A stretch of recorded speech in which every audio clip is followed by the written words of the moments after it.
पुण्यशोक अहिल्यादेवी होळकर शेतकरी कर्जमुक्ती योजना 2026 ही योजना शासनानं जाहीर करून 2 जून 2026 ला एक GR काढलेला आहे।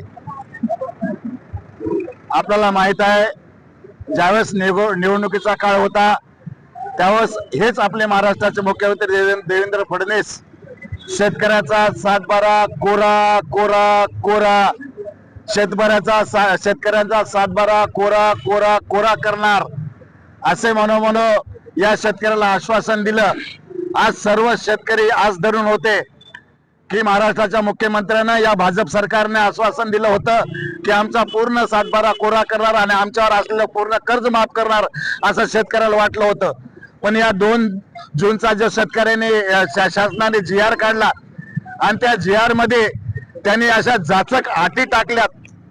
या अटीमुळे शेतकऱ्याची कर्जमाफी तर होतच नाही, तर केवळ या बँकेचा थकबाकी वसूल करण्याचा कार्यक्रम या शासनानं आता आयोजित केलेला आहे। म्हणून या ठिकाणी आम्ही या GR चे शिवसेना उद्धव बाळासाहेब ठाकरे पक्षातर्फे आम्ही जिल्हाधिकाऱ्यासमोर होळी केलेली आहे आणि कुठल्याही परिस्थितीमध्ये जोपर्यंत सरसगट कर्ज माफ होणार नाही आणि शेतकऱ्यांचा 7/12 कोरा होणार नाही तोपर्यंत उद्धवजीचे आम्हाला आदेश सक्त आदेश आहेत, तोपर्यंत आम्ही आंदोलन करत राहणार आणि कुठल्याही परिस्थितीमध्ये शेतकऱ्याचा 7/12 कोरा करून घेणार।